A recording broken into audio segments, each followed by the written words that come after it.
Hello everyone, Daniel Torres Dwyer here, founder of Dwyer Partners, the executive search firm focused on top talent in consumer goods and retail, bringing you another episode of the Lead and Thrive podcast. Hope you're enjoying the new episodes. As mentioned, you can always get in touch with me for suggestions and questions to ask future guests. Today, we're going to speak about leadership. When we think about leaders, we think they have to be firm, tough, untouchable, or that's at least the tradition that we have. But on the other hand, when we think of an ideal company culture, we probably think more of something where we can bring our own selves, be empathetic, and enjoy working with others. How can we reach a common ground between these? To discuss this, I have the pleasure to have Carol Robert with me today. She's currently heading up the UK and Ireland business for Suntory Food and Beverage. And I look forward to learning more about her leadership journey and how she sees leadership today. Thanks for joining us today, Carol. How are you? Very good. Thank you for having me. Despite the lockdown situation in the UK that we were talking about just now and the bad weather, you seem to be in very good spirits, nevertheless. Well, it's a game of resilience, isn't it? And I think we've been through it before. We got through it before. We've had lots of training, I would argue. Lots and lots of training last year. So we're putting it into practice. And the most important thing is to stay positive. That's correct. No, I agree. So, and I think that you're a good example of that. As a matter of introduction, Carol, maybe you can tell the audience a bit about yourself and what you do right now at Suntory. Okay, so my name is Carol Robert. I started my career at a company called Kimberly-Clark on the graduate programme around 20 years ago. And at that time, the graduate programme allowed me to leave the UK and to have some fantastic learning in Spain. I worked in Madrid for a few years, which was phenomenal. I then had lots of different moves across marketing, sales, category management, revenue management through the years. And 11 years later, I left that company to join GlaxoSmithKline. And then I was extremely lucky to be part of the team at GlaxoSmithKline that sold the soft drinks business, the Lucozade and Ribena business to Suntory. And I've been here since. I am now the Chief Operating Officer of Great Britain and Ireland. It's a real privilege to have such a critically important role, overseeing around 700 people. And of course, what's most important in that role is really leadership. And that's a real passion of mine, which I'd love to talk to you about today. Yeah, no, and just to clarify, by the way, because I think your title is a bit unusual compared to like what you would find in other companies. If I'm not wrong, COO in your case is like basically like general manager or country manager, at least for your region, right? Yes. Chief Operating Officer is like a general manager. It's slightly wider scope because essentially you've got Great Britain and Ireland. So I do have a general manager for Ireland that reports into me. So it's because it's a slightly wider region, if you like, that it's called a Chief Operating Officer. Yeah, and I agree. Like, I think that one thing that we see, like as you advance in your career, more than the functional knowledge, which I'm sure it's still useful to you and helps generate credibility. I think that the most important trait that a leader can have is that leadership ability and leadership, experience and then ability to execute it, no? I couldn't agree more. I think these times are testament to that. And I truly believe that people follow people, right? And leadership is the most important part of that. So, of course, we all have to have functional experience because that is part of the journey to becoming the leaders that we are. And that's what enables us to ask the right question at the right time or give the right feedback at the right time or support if that's the best thing to do. So functional competence is critical. But most importantly, when you get to a certain level, it really is about putting yourself in the shoes of the other person and asking yourself what's needed of me as a leader right now in this moment to help that person in front of me.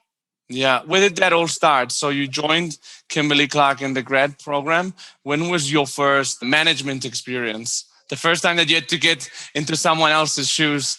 So my first management experience was actually when I was pretty young. And I have to say, it was probably the experience that I learned most from. Mm-hmm. I was 27 at the time, and I was promoted to head of marketing for the Andrex brand, which is the biggest brand within Kimberly-Clark for UK and Ireland. And the reality was all of my experience and success had been delivered from doing, from performing, from having answers, from knowing how to get things done. Of course, collaboration and team spirit. But when I was promoted to that role, I spent a couple of years in that role, and I realised myself at the end of the role that I hadn't set that team up for success. And nobody helped me to see at that time that all of the things that had made me successful to that point were actually things that I had to unlearn and learn new skills. And so it was quite a painful experience, because I thought I was achieving by still having the answers when people came round with questions, maybe rescuing the team rather than coaching them or enabling them to find their own answers. And I came to that realisation when I was about to leave the role. And one of the biggest pieces of feedback I've heard from someone, which really, really sticks with me, is the best test of leadership is what happens when you're not there. Because if you've set up your team well to know how to navigate through things, to ask themselves the questions, if you've coached them well, then they should be able to keep navigating on their own. But if they're very dependent on you, because your leadership presence is critical and you have all the answers and you're very maybe controlling, then they won't be able to do that. And that was quite a painful lesson. And I look back at that team and I really feel bad for the fact that I didn't truly set them up for success.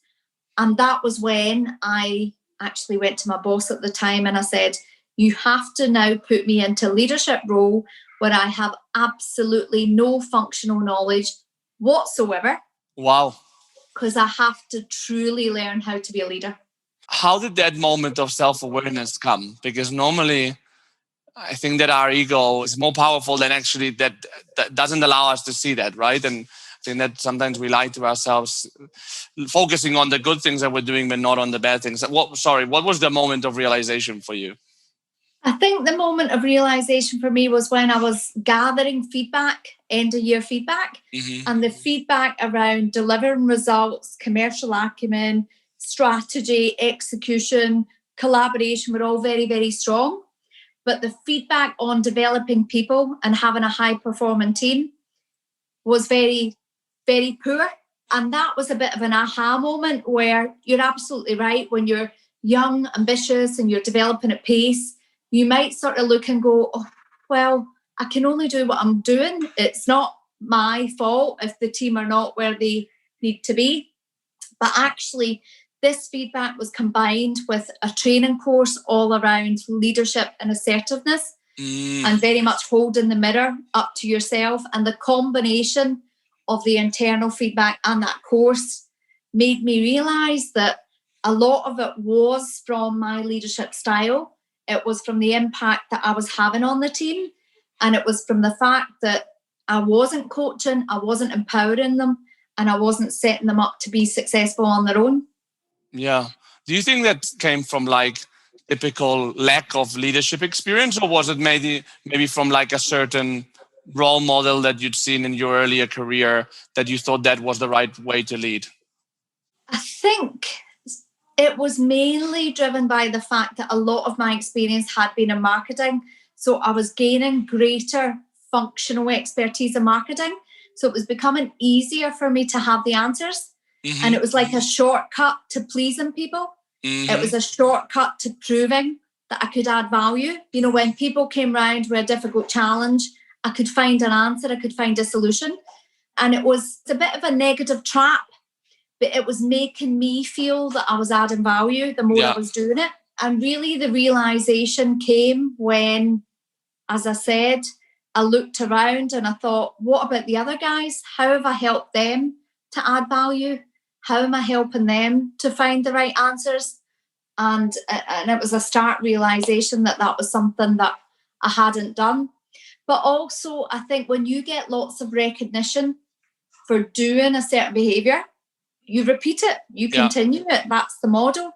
And there are certain points in our career, and it's hard to know when they are, and some people never make it, but there's certain points in your career where you have to almost unlearn everything that got you to where you are, and then learn new skills that are going to be the ones that are going to take you to the new place as to where you will be tomorrow. Yeah, and I guess that's what you were looking for a bit when you asked your boss at that time to change you into another leadership role, but in another function, I assume. What happened then? So what happened then is I got a role leading the category management team. Mm-hmm. And indeed, I really had very little knowledge of what that team done or how they added value or the interactions they had with the customers. So the first couple of months, I have to say, it felt quite lonely. And when I was talking to the team or having one-to-ones, all I could do was follow the classic GROW model. What's your goal? What's your reality? What might be your options? And what will you do as a result? And I felt like I was adding no value whatsoever. Mm-hmm. I felt like, is this job for me? You know, all I do is ask them questions. Yeah. They must leave my office thinking, why have I got a boss if all you ever do is just ask me questions? And it took a while for me to realise that was actually a good technique. And over time, the more I was asking these questions, the more I was giving the team space to find creative answers to impress me with their thinking, to step in to find a solution, and to come along feeling more confident and feeling like they've added value because they've come up with the solution themselves. And all I did was maybe get them to think about pros and cons or point them in the direction of what might happen if you take that course of action versus that course of action. And after a bit of time, it's a different way of feeling valued. It's slower, it's less immediate, but ultimately it's much more powerful because it's all about that other person finding the solution that's best for them. And how long were you in this category management role? Over 2 years. Over 2 years. What type of feedback did you get on this role? Because obviously when you were leading in marketing, you were getting very good feedback on the executional side, the technical side, not so much on the people development side. What was the overall feedback in category management? Well, this was a role that really changed the feedback that I was getting on my competencies. And much more of the feedback was around developing vision. Because what I did with the team is we spent time thinking about what's our purpose, what's our vision, how can we be adding value to the customers? And so it was vision, it was strategy, it was high-performing team, it was developing people. It was a different set of behaviours that I was being recognised for. Mm-hmm. And to be honest, functional knowledge, after a little while, you can build it.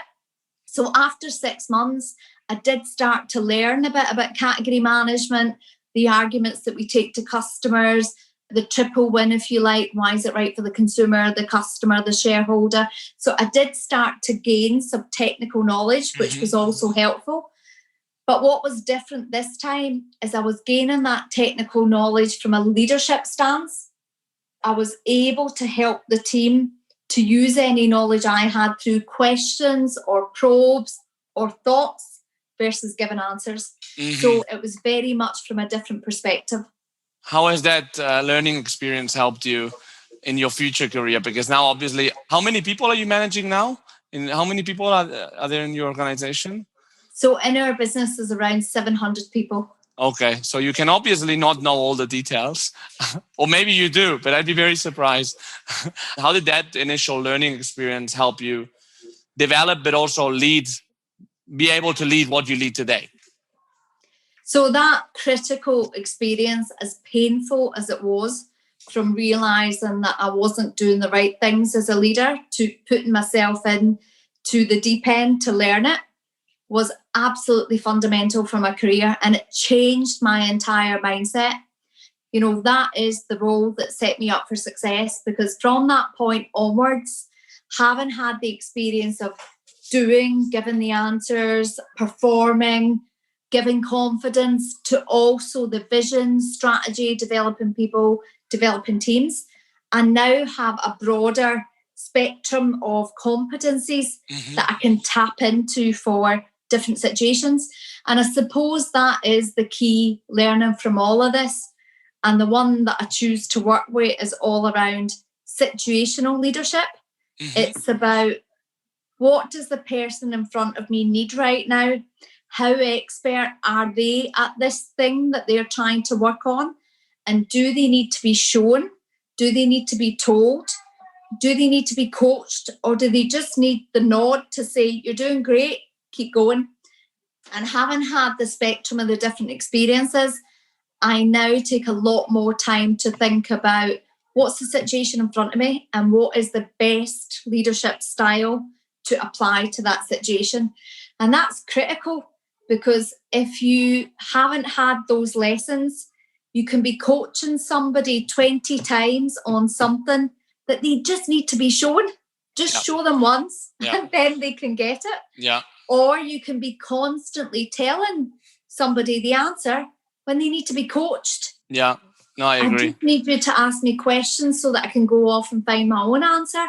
So both experiences have been really, really valuable. And now what it means is, as a leader, we have very limited time. So it's important that we make the right choices at the right time. And that really is about assessing the situation, what the person needs, and what's the best style for that situation. Yeah, no, I agree, because I think that with learning, I think there's like 3 or 4 ways of learning, right? There's people, I think, that if you explain them how it works, they get it.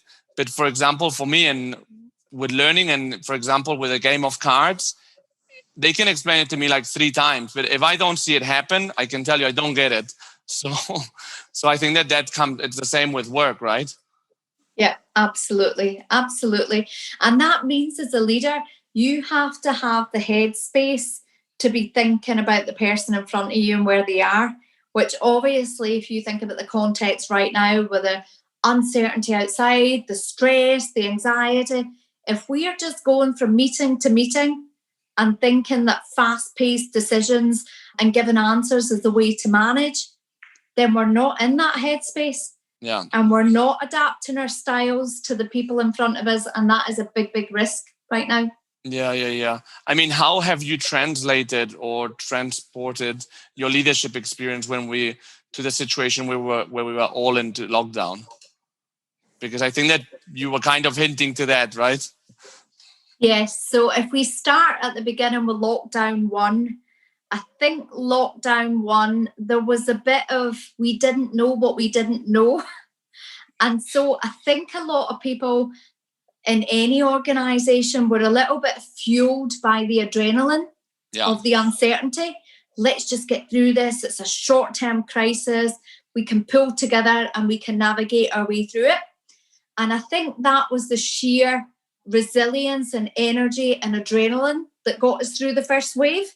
And it was just a case there as a leader of ensuring that we were consistently making sure people were safe, physically and mentally safe, and that we were adapting and pivoting to the context. The second lockdown became a bit more tricky because people just felt disconnected. They felt bored. They were like, not this again. There's no longer any uncertainty. Now I know what I know, and I'm not thrilled by the prospect of going through this anymore. And there it's really about psychological stamina. It really is about how you get the minds to the right place. And one of the things that's worked quite well for us is ensuring that there's a concept of tough empathy. Mm-hmm. And what do I mean by that? I mean, it's a real adult to adult conversation taking place versus very parent-child. Mm-hmm. The risk through the second lockdown is that because people are tired, there's mental fatigue, there's anxiety, and there's stress, the organisation can fall into a trap of helplessness. And sometimes it's the leaders that put them there without actually knowing.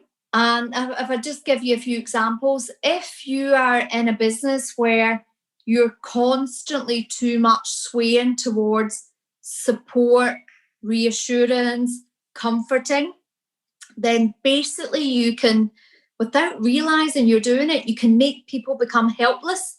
Okay. And essentially what happens there is you fall into the victim trap where we're all victims to COVID and there's no way out and it's all doom and gloom. And then every solution or every answer has to be pushed up to the top levels of leadership. Whereas if you navigate it in a very adult to adult way, which is a balance between, yes, we're here to support. Yes, we realise people have got deep, anxious issues right now that we need to listen to.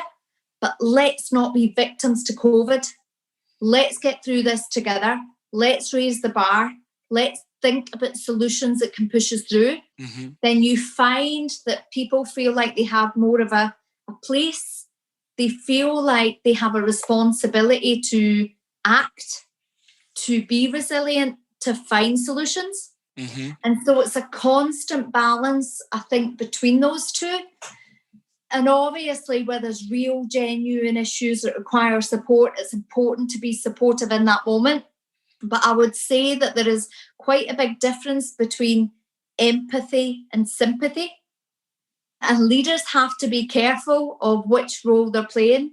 Because empathy is very much, I hear you, I'm listening, I'm with you, I recognise the situation, but here's where we've got to go now, and we're going to get through this. And I believe that you can do it, and I believe that we'll do it together. Whereas sympathy is something quite different. So that, I think, is one of the most critical leadership techniques, not only through COVID, but obviously coming out the other side. And it's going to be important for all organisations to ensure they constantly have that balance.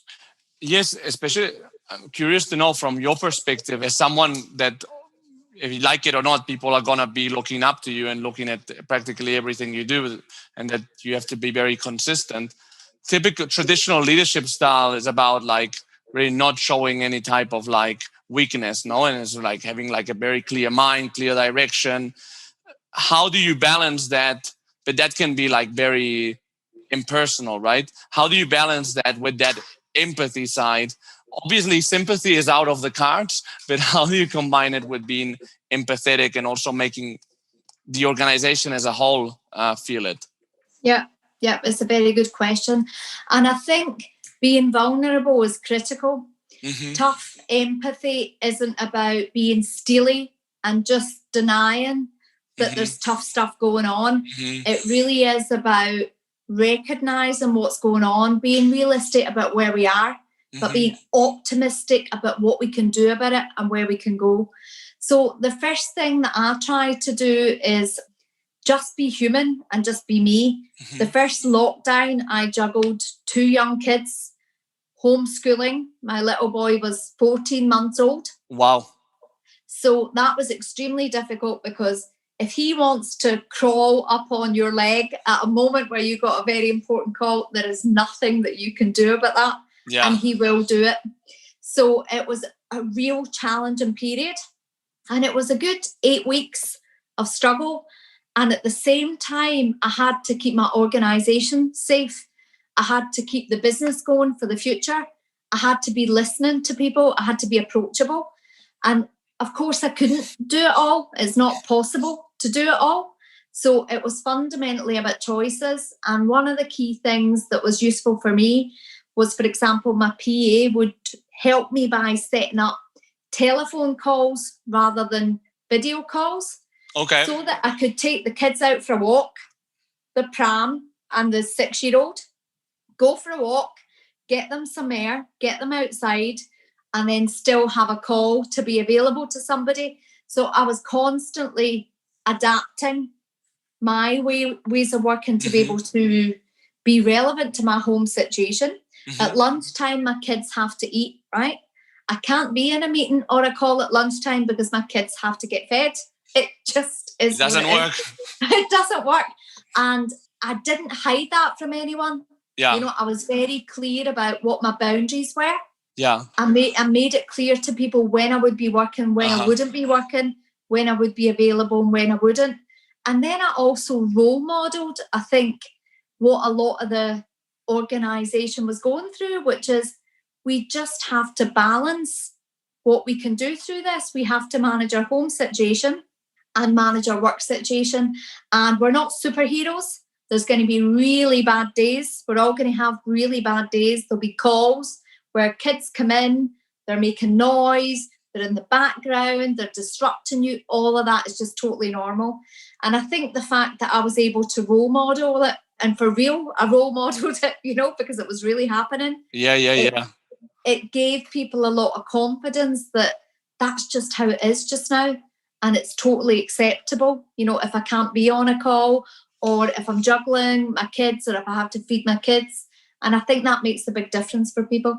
Do you think, like now reflecting, maybe thinking of a year from now, when in theory things will be back to a certain normality, that being going back into the office and not being restricted to our households, being able to travel a bit, etc. Do you think that we'll go back to like the leadership? What will it look like it did before? Is it going to look different? Is it going to look completely different? So I think it will look quite different. I think really? the first thing that will happen is, for lack of having these connections and social dialogue, people will want it more. That's the first thing. So people will want it. People will want to connect more.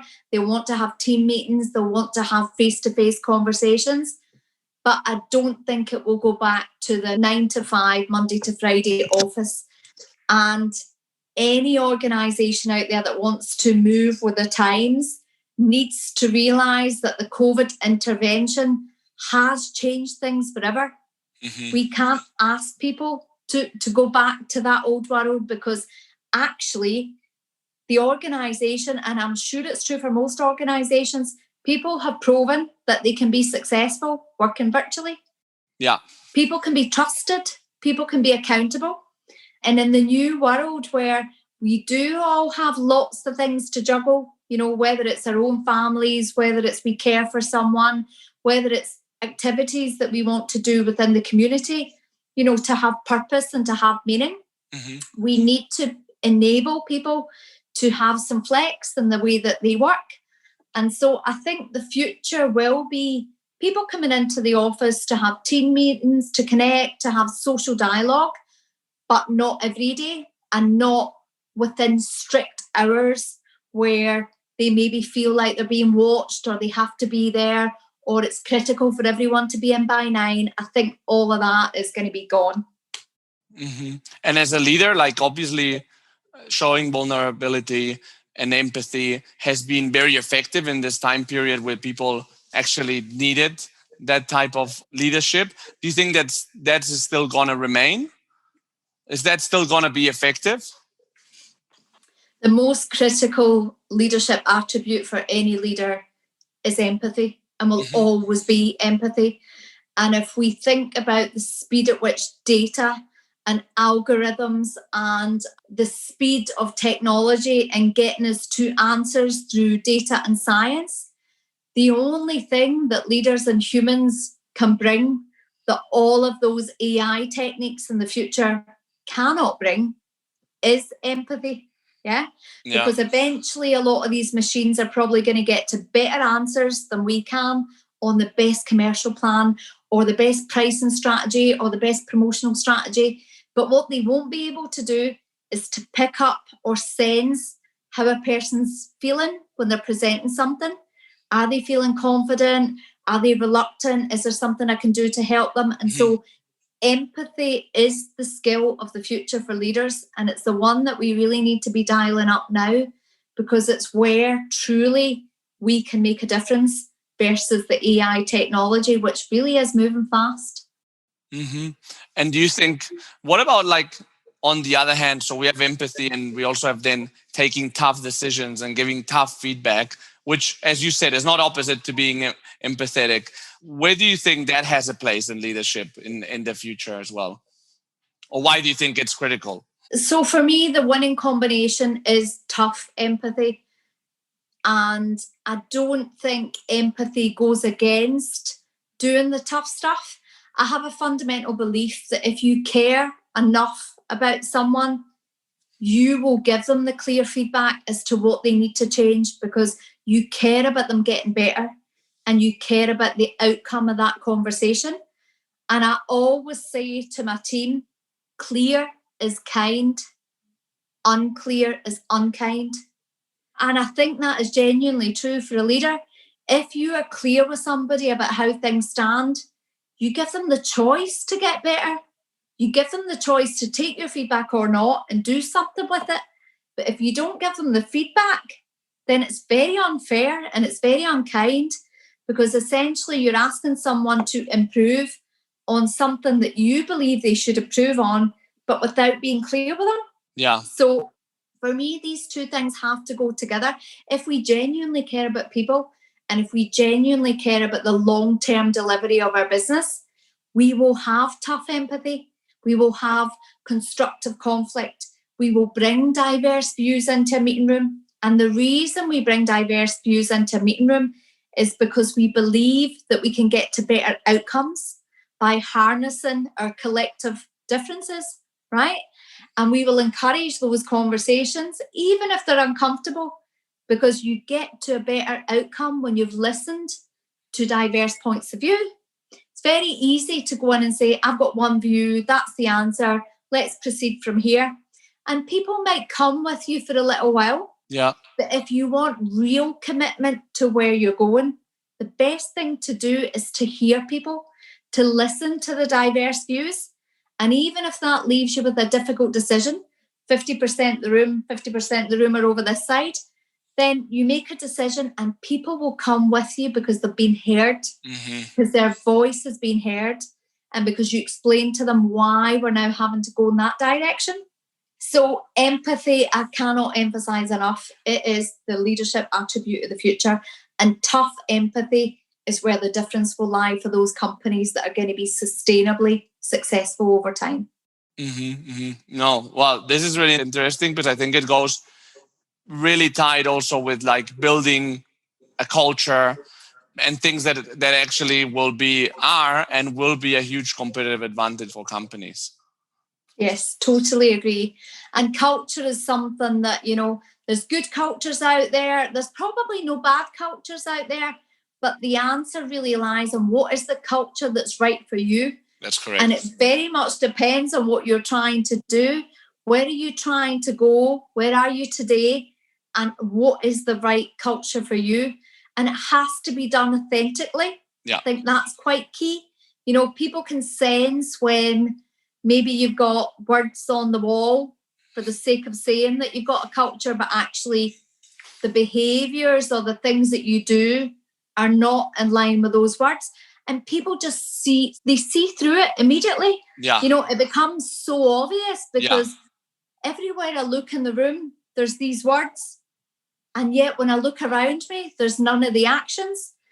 So culture needs to be unique, it needs to be authentic, and it must be role modeled by the leaders.